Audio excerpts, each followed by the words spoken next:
Hi, I'm Phil Dispenza, and this is Collecting, Investing, or Somewhere in Between. This is part two of the Golden Age of Comics, and I actually decided I'm going to make a part three. There's actually a lot of information, even though I don't own a lot of Golden Age books themselves. There's a lot to collect, a lot to talk about, and like I mentioned, investment-wise, as I cover things, I'll say whether or not I think it's a good investment. Um, what I left off last time, I covered the superheroes and I covered classics. So this time I want to start by, I got my little list over here. I'm going to start with like specific artists and writers that are most prominent, well known, and collectible, and probably the best to invest in. Um, Sometimes it's tough because they've done so much work. But you'll see certain pieces are better than others. My throat is already dry. So what I did is I wrote down some artists and, like what their, some of the works that they did, covers and things, in no particular order.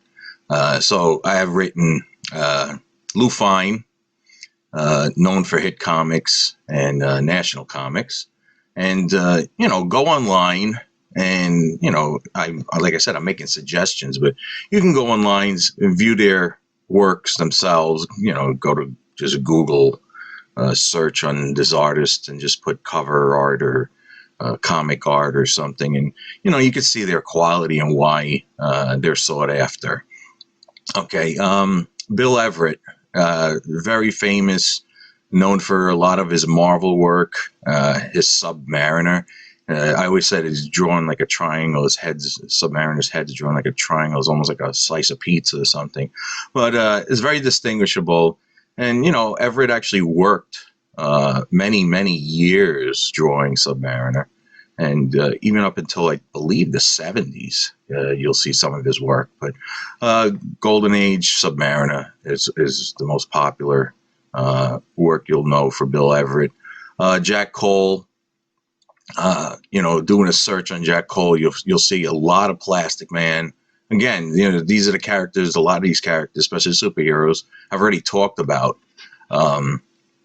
So, you're familiar with the characters, now you're getting familiar with the artists and writers. L.B. Cole, known more for like the horror type of genre. He had some cool mass comics. I see these come in several, once in a while. But again, that's another title that's like really, really tough to find in high grade. They're usually brittle, falling apart, low grade, creased, ripped, torn, split. So, just because I mentioned LB Cole, I'm going to mention the mass comics. And like I said, those covers are really cool. What's going to have staying power? So when I get to the genre, I'll specifically say mass comics is probably more of a mystery horror type of book. Famous Jack Kirby, a well-known Captain America. That's pretty much all I have to say. But he did other work before he actually Silver Age with all the Marvel titles. But Jack Kirby, famous for Captain America. C.C. Beck, very well known with Captain Marvel and the Marvel family. So another one that's, again, staying power. Probably one of the most prominent for covers, and it's going to be the last artist I'm just going to talk about, Alex Schomburg. His early work, you'll see a lot of his Marvel World War II covers, extremely detailed. And this is what I was talking about in the first part of this Golden Age episode. The details that these artists put in was incredible. Fine lines and little, drawing every little character out. And you look at some of those Schomburg covers, they're great. And then he moves on to know if it's late 40s, early 50s, probably early 50s. You'll see titles like Startling Comics, Exciting Comics.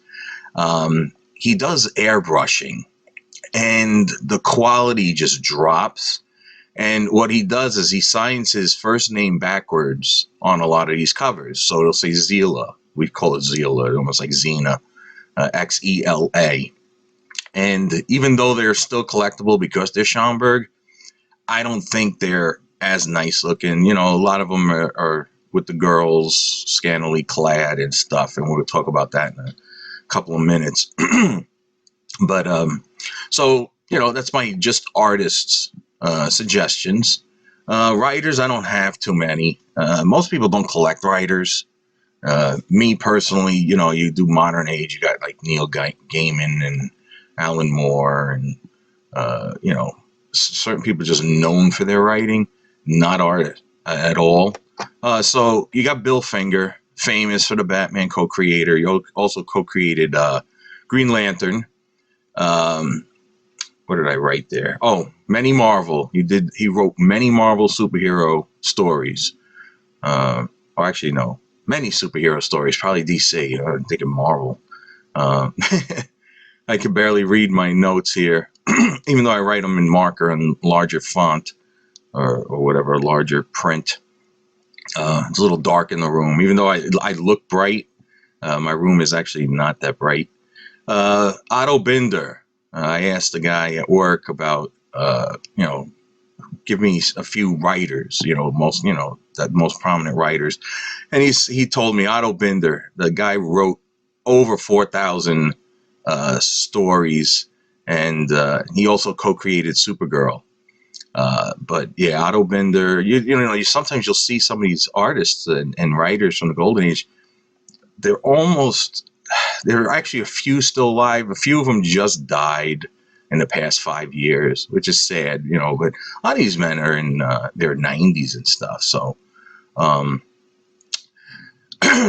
the most famous person, Stan Lee. And he did start in the Golden Age, of course, and then co-created Marvel Comics. But Stan Lee, you'll see a lot of, and I'll mention this when you get into this, a lot of the Marvels, Atlas, Timely, whatever, written by Stan Lee. Early on, they didn't give credits.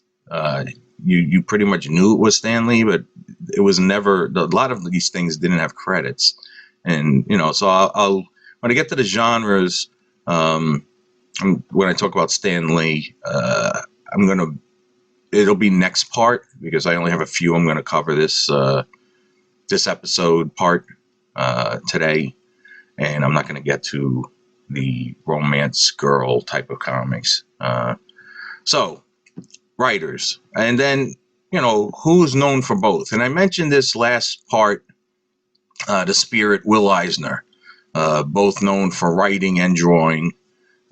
So again, Spirit, Eisner, very popular, and probably should remain popular for years to come. And I showed you the one book, the Boy Comics last part. Charles Bureau, Daredevil. I mentioned Daredevil. And Charles Bureau, again, known for his covers, and again, detailed covers. Do some search on them, those comic books. But, he both drawn and written comic books. So I'm turning my card around because I wrote everything else on the other side. I wanted to talk about the evolution of the Golden Age. As I mentioned in the first part, and I probably should have been a little more clear, so I'm going to clarify it now. Early on, it was pretty much wholesome up until maybe mid 40s. So you got the 30s to the 40s, and a lot of that stuff was, geared towards kids. And eventually, the comic books became a little more gory, a little more graphic, and I guess they started attributing, and it could be true, attributing the behavior of kids, influenced by comic books. So that's when you had the Seduction of the Innocent come out, and they did this study and saying comics are bad for kids, and then you had the Comic Code Authority, and the other book is Parade of Pleasure. You'll drink more water. You'll see they always pulled out, these two books, they always pulled out samples of what influenced kids. And it wasn't always boys. Sometimes it was girls. And they actually mentioned this. I own a copy of Seduction of the Innocent. There's a few reprints, but even the reprints are expensive.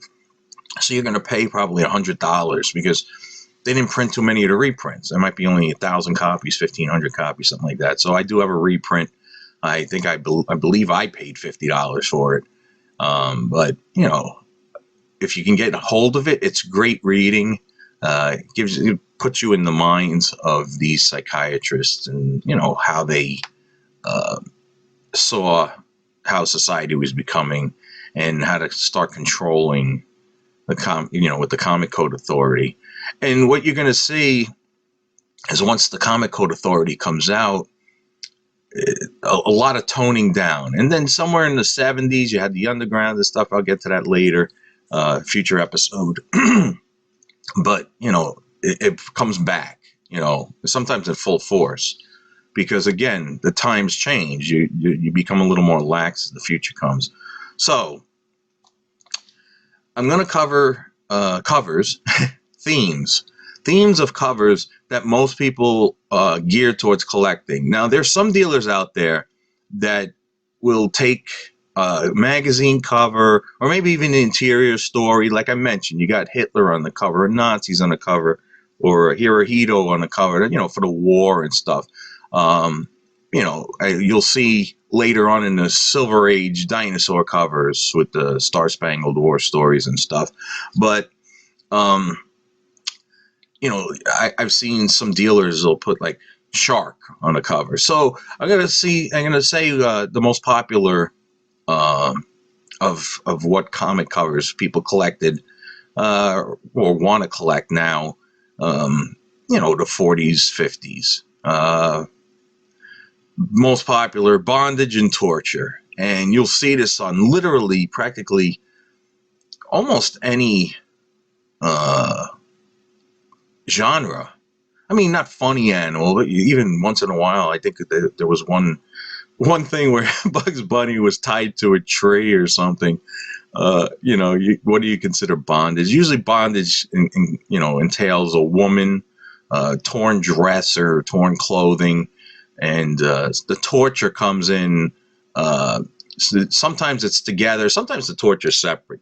Somebody's on the cover and they're about to stab them with a hot poker in the eye or something, and that's the weird, some of those things you'll see highlighted in the Overstreet Price Guide, be eye injury to cover or needles or drugs or something. Because again, a lot of stuff wasn't, not necessarily common knowledge, but commonly discussed, openly discussed. In society nowadays, like I said, you take for granted the times we live in. But back then, there's a lot of hush-hush on things. So bondage, torture, constantly chained, bound with ropes or whatever. It could be any type of thing. It could be a crime. It could be a horror. It could be jungle. You see a lot of, and I'm going to discuss that with jungle. I don't have any examples of jungle. I'll talk about them next episode. But every issue, the same girl, whoever the character is, could be Sheen or whatever, she's tied up on the cover, and then the next issue she's tied up on the cover, and the next issue she's tied up on the cover. I'm like, she must have a lot of rope marks on her arms or her wrists and ankles. I think it's a little crazy. It's like, how do you keep getting captured by people? So in that tone or in that spirit, the other theme that a lot of people collect is the good girl art with the sexy, clad, short skirts, ripped skirts or whatever. It's called the good girl art. And I threw in there specifically, and this is discussed in Seduction of the Innocent too, the term headlights. And of course, that's the bosom, of course, of the woman. They make them out to be a little pointed, and you've probably heard these terms before, but you'll see in the Overstreet specific issues that'll actually say headlights cover, and that's what it's referring to. So that type of theme, very commonly collected. You got your teenage boys and stuff. Oh, hey, comics, ooh, sexy girl. So, puberty. Another one, and this is probably one of my favorites, not necessarily the skull cover, but skeletons, skulls and skeletons. I mentioned somewhere, maybe it was in the intro, about the Doctor Strange issue. I think it was 19, not 17. I think I corrected myself somewhere in there. But he's got all the skeletons on the cover, and I've always loved skeletons. But anything on the cover, even like a rock face shaped in a skull, it'll say skull cover. And, people collect specifically, skulls and skeletons. And, I guess that can expand to like zombies or whatever. But, that's probably the most popular of the horror themes. Robot cover. And again, you got to remember the times that they were living in. Robots were a new concept. You didn't have Terminator, you didn't have RoboCop. That's common thing nowadays where we have robots doing vacuum cleaning and probably even something even more developed. Skynet is coming. But anyway, so robots, anything robot on the cover, you get, like I said, the 60s, the Magnus Robot Fighters, practically every cover is a robot cover. But I think it was more geared towards specific issues, like we'll cover the science fiction. I'm going to cover that next episode, part 2. Part 3 technically, but part 2, TOO. So robots, another popular thing. And again, the times that they were living in. You just had the end of World War II, the atom bomb, or like explosions, destroying of cities. World War III, there's World War III comics, and when you see the Capitol or the White House or whatever exploding, is another theme. Why? It was new to them. We think about bombs and things blowing up. Yeah, that's a common thing. You see it on movies and TV and stuff. They make, all these things about it. But back then, it's brand new. And, people might get scared, but, sometimes it's exciting that they can, oh, look, destruction. So that's another one that is collectible. The one theme I'm covering, it's not really covers, is more of the books, comic strips. And I'm going to mention some strips that are, a lot of these were in newspapers, or I think almost all of them were in newspapers, and they're reprinted in comic form. I think like Famous Funnies and stuff. And why? Because you can't get newspapers. Again, you just went through World War II. Actually, no, most of these were in the mid 30s and stuff, reprinted. But, they went on, even nowadays. But people recycled. They threw away. Paper never lasted, especially newspapers. It was a lot harder to find people saving newspapers because, they're bulky. It's not like a small book. So some of the characters or comic strips that people might know, might remember, and I'm going to leave out some of them that are going to be covered in genres. So, because they went from comic strips sometimes, a lot of times, to their own titles, original stories. But some of these you might have heard of, some of them you might not have. I've seen quite a few books, so I'm familiar with some of these strips.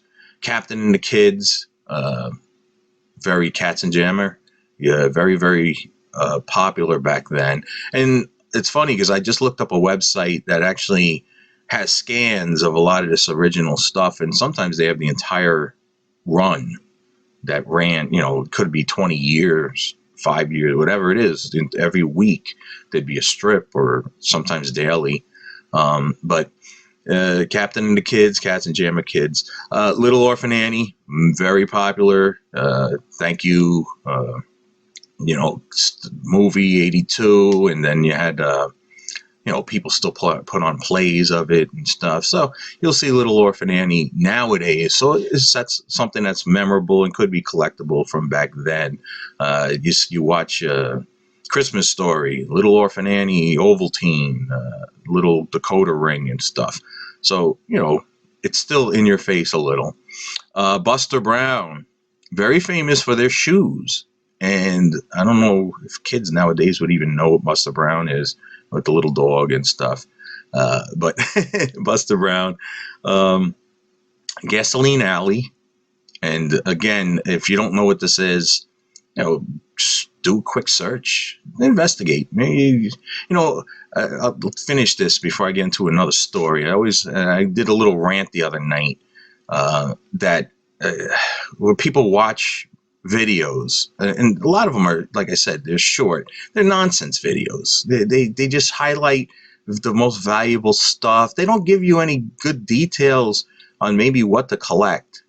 But anyway, so there's something. This one caught my eye because I never heard of it before. I was counting pages on a comic. It's called Ella Cinders, which is technically like Cinderella, Ella Cinders. And it was interesting. And the other one that I actually seen, that one website had every scan of, was Little Nemo. And of course, if you're familiar with 20,000 Leagues Under the Sea, Captain Nemo, it's going to draw you in just based on the name. And then, you investigate and see whether or not you like it. So that's comic strips for you. What I wanted to say, my little story, I'll make it short because I'm going to go right into the actual genres, is when I was teaching in high school up in New Jersey. I had downtime or whatever. I'd spend time in the library, and I would actually look up comic books, like books on comic books and comic strips. So I started becoming a little familiar with a lot of these, and sometimes they showed examples. Sometimes they actually had, a decent run of strips and stuff. So you can learn about it, and it's good because it's a history of comic books. Comic books weren't books; they were strips, and then they, put them into books. So that's my thing with themes. I probably could have come up with something else, and it just wasn't hitting me. So I want to move on. I got my comic examples. I'm going to cover 4 things today. I give examples of the first one. So different genres, whether or not the genre is going to be popular now. Like I said, baby boomers are still around. A lot of this stuff is still holding value, going up in value. But 30 years from now, possibly not. So crime, detective, and mystery. I'm putting all 3 things into one category. I'm putting this as a 50-50. Why? Because crime always exists. There's always crime. And, people are sometimes interested in crime. But certain things people might not care about back then. But I have a couple examples. But I want to talk about what you think of when you think of crime and detective and mystery. First of all, Detective Comics, DC. It started. It's called Detective Comics for a reason, before Batman. But Charlie Chan, Master Detective. Go through Dick Tracy. I wanted to mention him because crime. Dick Tracy always has little villains and stuff. The Shadow. And I thought about this. It's like, should I have mentioned him during the superhero? But I don't think Shadow would be more in the superhero line versus a crime type of setting genre. And so I have a couple of books that I have. I had actually more, but I've sold some over the years. And you'll see a lot of times they'll have crime in the title. So you got Crime Does Not Pay. And, the copies I own are not going to be high grade. This is the Lev Gleason, Charles Bureau. In fact, this is a Charles Bureau cover. Here we go. Great. So now you can get an idea of what Charles Bureau art looks like. Another one I have here. Let me try to see who even puts this out. Is this Atlas? I'm not too sure, actually. Crime Cases.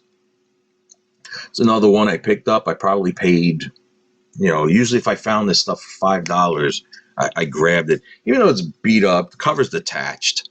Uh, what did I give it? A good plus. I mean, a 2.5. It might be a 3. Who knows? But a lot of these things, crime. I'm going to talk about ECs by themselves, but they had their crime suspense stories and stuff. So again, I also wrote down Crime and Punishment, but there's a lot of crime things, and it wasn't just men. Like they spotlighted women and women criminals. You'll see certain comic books that actually spotlight women criminals, and again, is that going to be that type of a genre that's going to be worth something in the future? Do you invest in it? I'd say probably it should hold itself. I don't know if it'd be exciting as, a superhero or something. But, okay, I'll move on. Next genre, and I don't have any samples of this, but sports. There are some sports comics out there. A lot of times, and I'm going to keep this short, a lot of times they covered baseball was probably the most popular sport. So you'll see, a lot of times there'll be 1 or 2 pages on a specific character. Then they'll have the stories and stuff. Not a character, a player.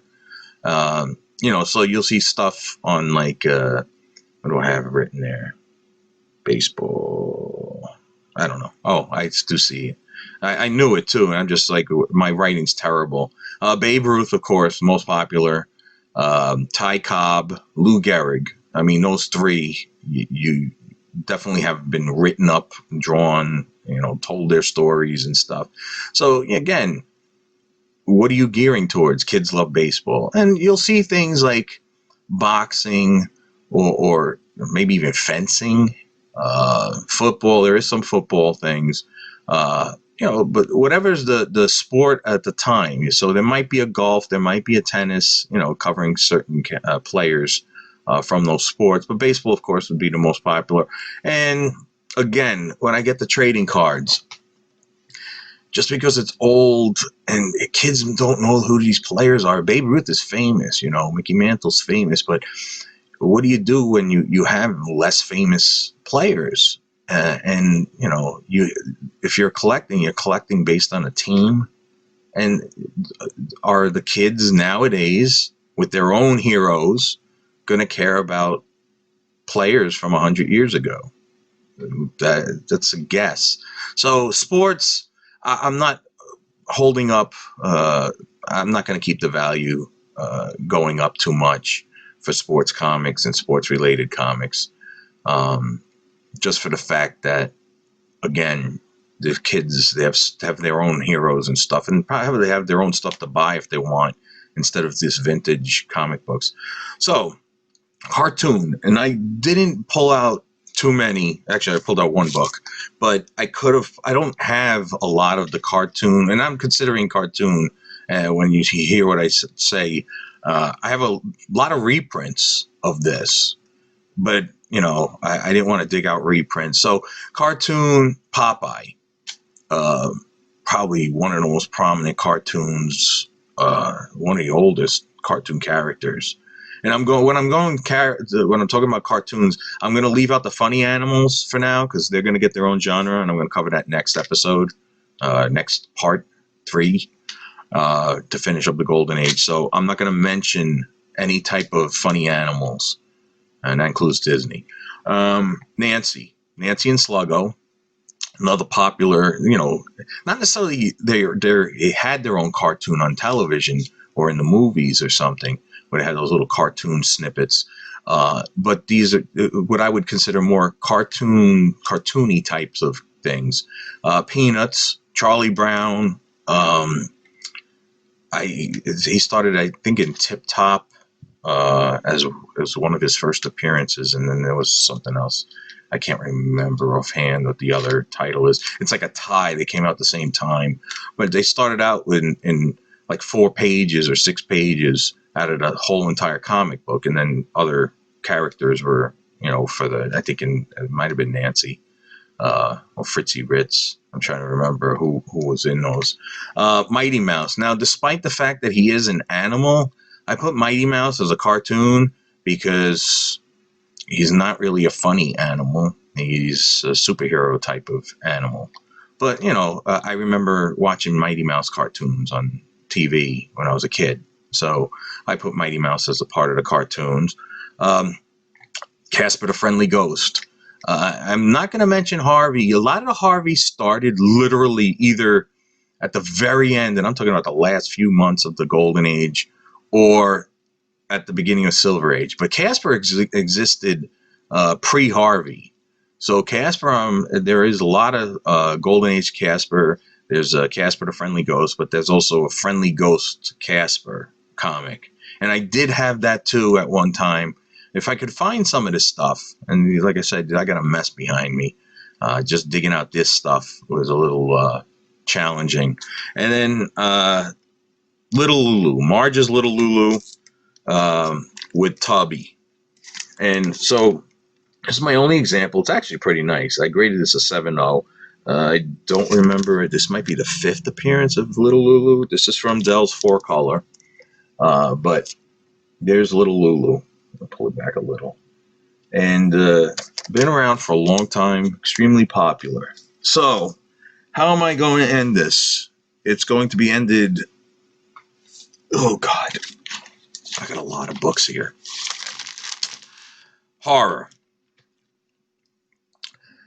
As I mentioned in the first part of Golden Age, in fact, let me drink some water. Horror is my thing. And as I said, I don't collect too many Golden Age books at all, except for horror. And the science fiction could be thrown in there, but I'm going to discuss that next part too. Because the first horror comic book, technically, they called it Supernatural in the Overstreet Price Guide, is Eerie #1, and it has nothing to do with Warren Publication magazines. It came out in January 1947, and the book guides high. It even sells higher, but they have it at a high end in Overstreet at $15,000. So again, another book you never see in high grade. You just do a search on the census, and you'll see. Probably non-existent. I didn't do a search, but I can't see more than a couple of copies being graded higher than a 9. So again, splitting the age, the paper, and a lot of these books that I'm about to show you are not going to be of high quality because, one, I didn't have a lot of money to be spending, and two, it's whatever was available. I had my one guy, you'll see like red or orange stickers on some of these. And that's from that one dealer friend I had who passed away on me. And I lost my good connection of comic books. I felt so bad. His wife literally just got rid of everything. Just dumped it to dealers or whatever, just took the first offer. So you're going to see lots and lots of, like I said, jumping on the bandwagon, a lot of different companies that put out horror comic books, horror themed comic books. But so I'm going to start with this one. It's called Adventure into Darkness by Standard Comics. This is issue 12. This is from December of 1953. Why is this not coming in? There we go. And you'll see, it's some cool thing. It looks like the devil attacking the guy in the safari hat, Mr. Adventure Explorer. Beware. I can't figure out who published this.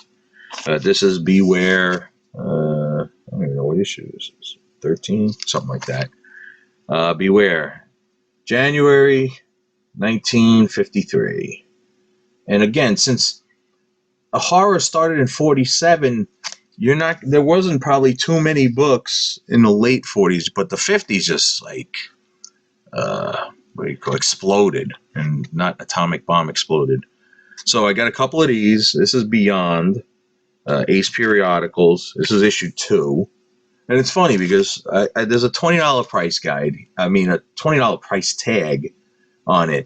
Now, I would have purchased this maybe in 97, 98 or something, because sometimes I put a code. This one doesn't have it, but I'll put a code saying the year, the month I bought it, and the percentage of the Overstreet that I paid in that grade. So if this was VG, and VG was worth, say, $8 25 years ago on this issue, and I wrote 35%. That means I paid 35% of $8. And this is, again, 25 years. This is what I said also in my little rant. If you hold something long enough, 30 years, 40 years, you buy something and then hold it long enough, it's going to go up in value. So Beyond, you got some kind of vampire crawling out of his little crypt, coffin rather, and we got the bat in the front. You look at the details. It's funny, when I was pulling out these books last night out of my box over here, my wife started making a comment. She's like, oh, I love the detail of all this. It's because they took the time. So here's Beyond. This is issue number 4. This is from May of 51. I don't know if I said the date of that one. That was also early 51. I think it was January 51. But, you got the ghost behind the thing. The guy, he's like, oh, what's going on here? Those hands are mine. You will use them as I command. So the ghost is forcing this guy to do stuff. And, again, some of these titles, I just happen to have more Beyonds. So this is, I'll have to keep right on so the grave will be ready tomorrow morning. And, you see, this is June, is number 12, June of 52. The guy's digging the grave, and you look close, you see arms coming out of the grave. So is that person really dead? Maybe not, but is he going to bury them alive, or is he going to smack him in the head with the shovel? That's your guess is as good as mine. And again, a lot of this stuff you can read online. If my copies are, again, the horror is probably the most, and this is why I didn't mention, investable, I guess that's a word, theme. I mean, genres, because horror people love, and it hasn't slowed down. So horror to me is not going to drop. Nothing, unless it's really horrible drawing or really horrible stories. The value in the price guide, the value in sales should increase and just keep increasing. It might be minute. It might, become stagnant for a year or two, where prices just remain the same, especially lower grade. A lot of times, even though it's a popular genre, people are hesitant on paying for lower grade. So sometimes lower grade stuff has to be discounted. But if you look at the dealers who advertise in the Overstreet, they sometimes put their percentage, and they said they'll pay 110% of guide in good condition, which means they're getting 140 or 150%. So the last Beyond I have, and this is one that I think is cool. It's Airplane. There are 2 skeleton pilots, and this is from 1954. I covered it. March of 54. It's issue 25. And this is where I wrote. I put the price. I graded this at a VG minus. At the time, a VG minus was worth $18. And I put 97.3807, meaning in July of 1997, I paid 38% of the $18. So, if I paid 1/3, which is almost third, it's a little more, but figure about $6.25 or something. Now, if this was worth $18 and I paid $6.25 back then, this might be triple that right now. Maybe this is $50 in the same condition. I didn't look it up, but, it gave me an idea of how much I paid, without actually keeping like a physical log of what I was paying. So, moving on. Prize Group Comics, Black Magic, and is this a Simon and Kirby? I'm not too sure. Simon and Kirby did a lot of the Black Magic. This is number 31 from August 54, and you see some kind of like a wild man or something. And again, this is not necessarily horror, but it's that supernatural theme too. Okay, we'll throw the word supernatural with the horror. And if you remember, and I probably have others I'll show in the Silver Age, this title continued through the Silver Age, and then they reprinted them. DC reprinted them in the 70s, or reprinted some issues in the 70s, which I also have.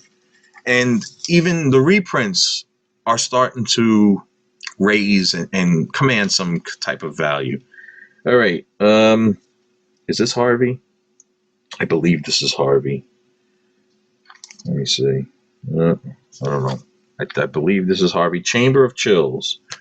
I didn't write down the date, but this is July of something. The problem I didn't write this down is because I didn't want to touch it. This is very, very brittle copy, and figure early 50s. Actually, no, it's in another bag. I thought maybe. So we'll move on because I got another Chamber of Chills right here anyway. This one's 1954. Good. It's whoever sold it to me put this as good. This looks like a robotic version of Creature of the Black Lagoon. I just think that's cool. But again, the Chamber of Chills. The title itself sounds like it's gonna be part of it. This crossed into science fiction eventually, but it's called Forbidden Worlds. ACG, another company. This is issue 25. I have quite a few of these, but this is the only Golden Age issue I have. It's January of 54. I had quite a few. I mean, maybe 10 or 12 issues. Again, there's so much to collect. If I have to concentrate on one thing, but there's a ghostly head, and it says at the top, supernatural. Exploring the supernatural, and you got this ghostly head scaring the guy and stuff. So that's pretty cool. The Hand of Fate. I got a few of these. I got two here, but I think there's other ones that were a little later. And this was a character, reminds me of the Spectre. And again, here we go again. I bought this exactly at the same time as the other one. 97, 38, 07. July 97, 38%. And this, at the time, is from June of 54. VG minus, worth $25. I probably would regrade. Eventually, I'm going to regrade everything because my grading might not have been as accurate. Sometimes the grading standards change slightly. It's not going to go that much difference, but there's certain things might not be hit as hard, or certain things might be hit harder.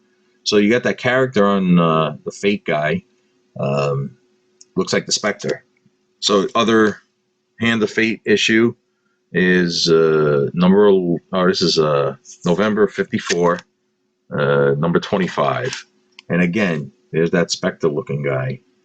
But it's cool because they make the title a little, the letters a little.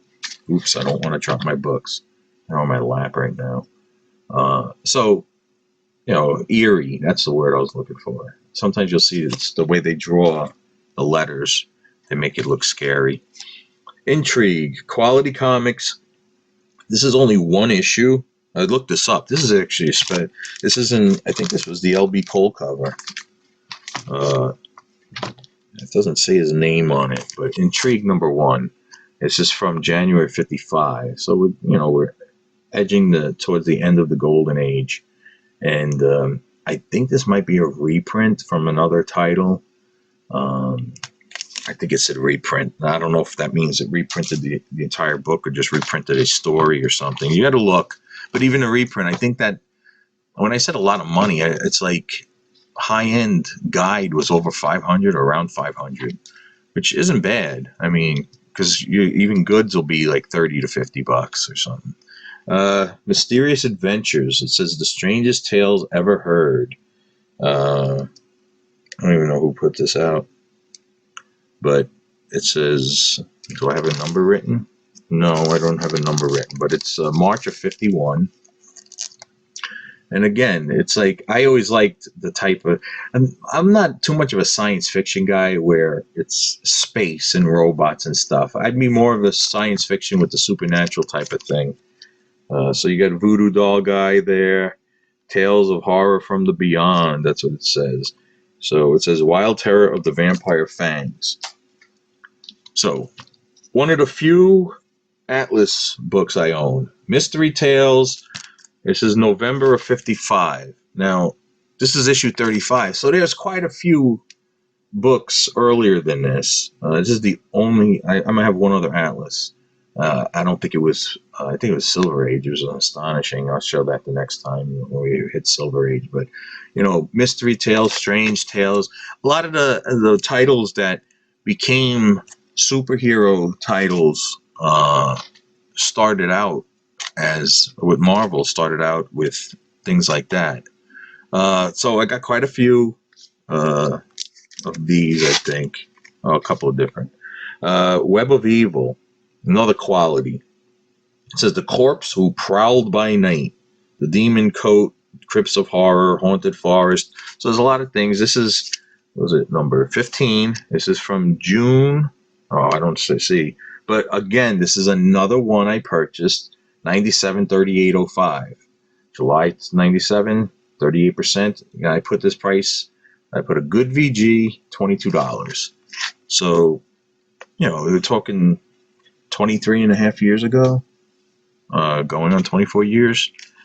And who knows? If I paid 38% of $22, that means I paid like $8, something like that. This one I didn't write down. It says November. There's another Web of Evil. I didn't write down the date. But cool. You got some kind of like giant dinosaur lizard sea creature, the monster from the deep. And a lot of times they'll put down all the titles of the stories inside. So that's what you're seeing there. So you got the Web of Evil, and then we got a couple of these too. There's Web of Mystery by Ace Periodicals again. It says it's Ulrich the Horrible Hangman. And that could be another theme that you can collect since it's there. Hanging themes, Hangman's Rope, the Hangman with the Hood, Executioners, things like that. So again, if those collectors who just want a specific type of cover, Hangman might be one of them. This is issue 16. I didn't write down the date. It says December, but I don't know what year it is. I don't know why I didn't write down the dates. Okay, another one, 97.3807. This is a good minus, $14, which means it's pretty brittle. And Mummy, that's another theme. And I'm not talking about Boris Karloff, Universal Monsters. There was a lot of other Mummy stuff coming out. So this is number 23. It's dated, it's the 3rd, so that's a March. I don't know what year this is, but probably early 50s. And this guy, the Mummy, comes out and says, we're going to change places, in essence. And he starts wrapping up the professor or whoever that is.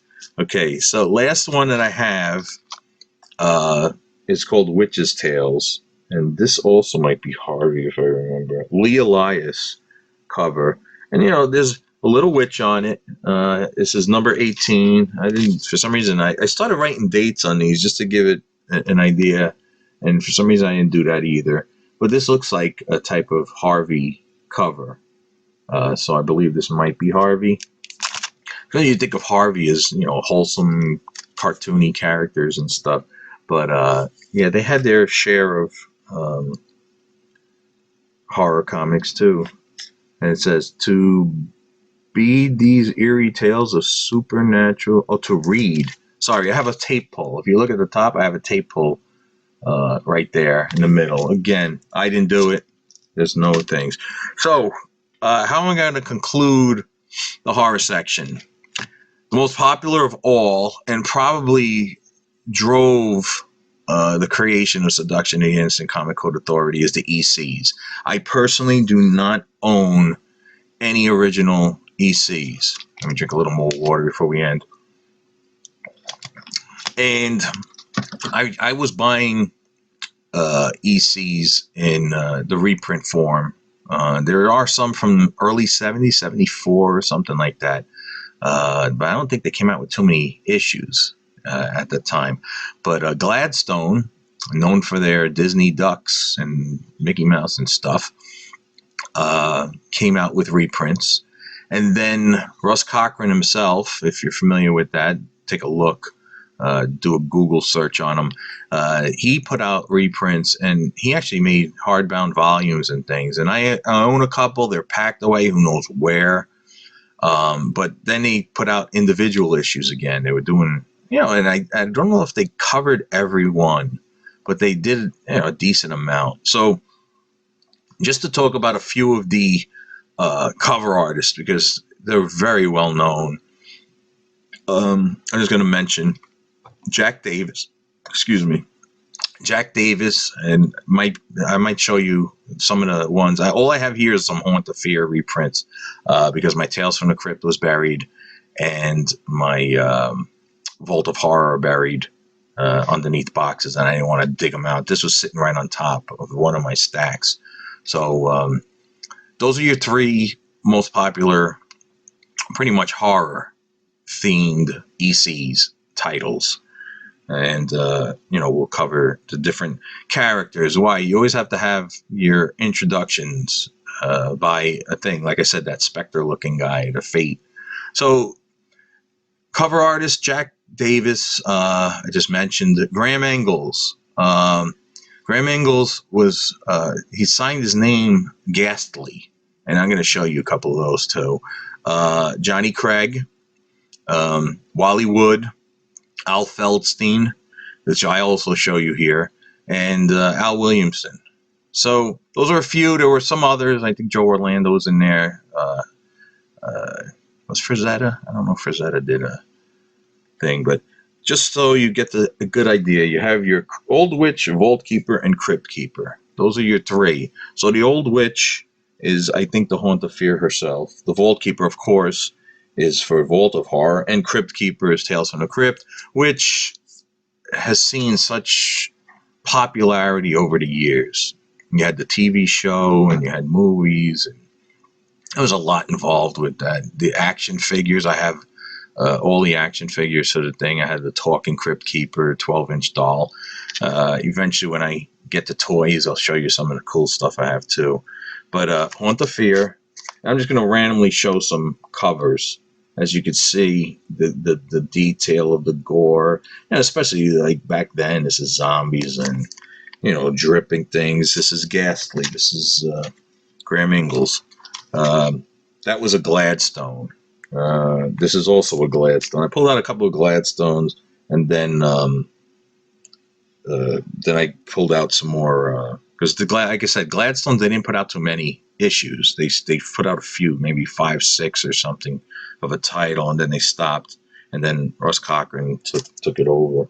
So again, Johnny Craig, there's a guy digging a grave. What a mess, but they'll never think of looking for a fresh corpse in a coffin of a man who died in 1867.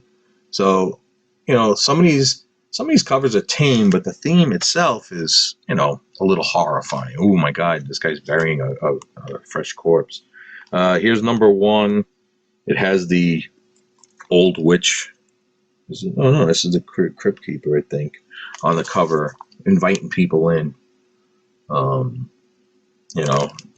it looks like a family of cannibals. And again, this would technically be a skull cover. Why? Because there's skulls on the floor. And let's see what we got here. A mummy. So I pulled out a little. This is Al Feldstein. There's a mummy there, and the guy's like looking. Of course, he's surprised because the mummy's coffin is empty, and the mummy is behind him, which is a classic scenario that you always hear with the mummy. This one, Johnny Craig cover. They're at a funeral, and if you look, the person who's dead is crawling out of the coffin. So, it's a little more tame. Some of these things, the most famous one, and I can't remember what issue it was. Actually, I don't think it might not be a horror one. There's the head with the axe and stuff, bloody axe. This one's pretty cool. This is a guy who's does, I guess, taxidermy. I don't even know if he does taxidermy, but There's like a head, the eyes shown shut. You'd think it'd be a shrunken head. It sort of looks like a shrunken head, but it looks like it's full size. So that's cool. Another Feldstein cover. Two more. And we're again ghastly. In the back, this takes place in Victorian times. You tell by the carriage in the back, the guy with the top hat, and what's in the back? Hey, it's a zombie coming out of the graveyard and stuff. So, and look at their faces; they're horrified. We're about to get killed. And then DC's adaptation of a story by Ray Bradbury, another famous, mostly sci-fi. But here's the Old Witch. If you look at this, I mean, this got a lot of weird stuff on the cover. It looks like dead bodies, and she's right in the middle. So if you love EC, and I mentioned that guy Greg from my store who loved, wanted to collect EC. If you can't afford originals, and the originals are not going to go down, I guarantee it. There are enough reprints out there that you can buy and read the stories and enjoy it. And like I said, I think they came out with new ones, if I remember right. I'm thinking of a different title, but horror, thumbs up as a genre. And when I get to the last part, I'm gonna, cover all the rest of the genres in the last part. I didn't have enough time to dig. I'm going to try to find other examples because I don't like just having an episode where I'm not showing much. I had that one friend customer complain in my comic intro that, hey, why don't you show examples? And I mentioned I don't show examples in the intros, but I'm going to show examples in the actual episode. So hopefully you learn something. Again, I keep saying it. That's the whole point of me doing this. You guys learn. I enjoy doing it. And I get to showcase some of my stuff too. It's pretty cool. But, I'll see you next time. So like, subscribe, share, tell your friends, family. Eventually I'm going to cover something you're going to enjoy. And I'll see you next time. Bye.